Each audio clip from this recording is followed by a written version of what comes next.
now like a third of my life has been spent doing this festival in this theater. It's amazing.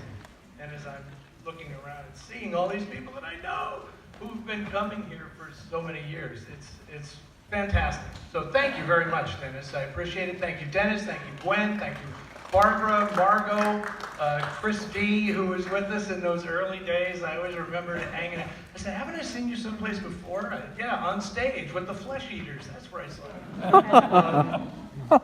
This is fantastic, and I thank you all.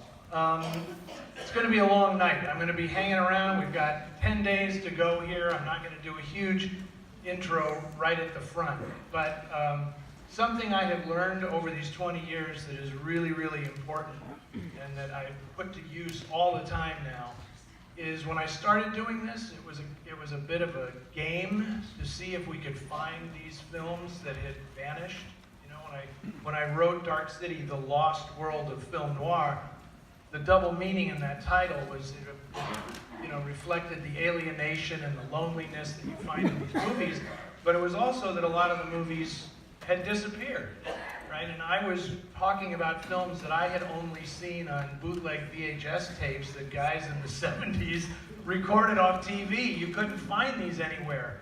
And, there was no Warner Archive collection or anything to restore these and put them out on DVD. So really what we were doing is we were excavating this lost material. I remember when we showed Decoy here in that first year, right? And I mean, it was a revelation, and nobody even knew what this movie was. And then, like, the next year, Warner Brothers put it out on DVD, and it was like, wow, this is incredible. Do you remember the print of The Spiritualist?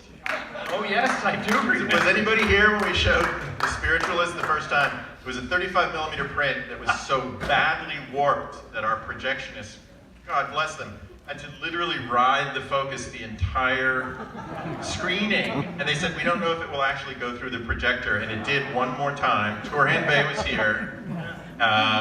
Fortunately, I think it has now been restored. Yes. But at the time, that was the only print that anyone anywhere could see of The Amazing Mr. X.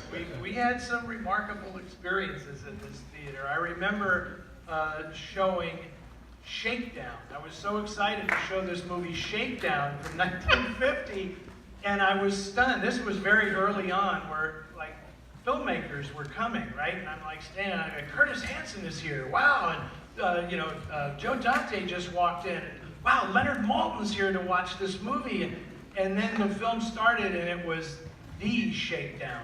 Like the totally wrong film, British film, and Universal sent us the wrong movie. And I know Leonard is in the house tonight, and I'll never forget when he walked out that night. He said, "You know, I'm going to give that another half star."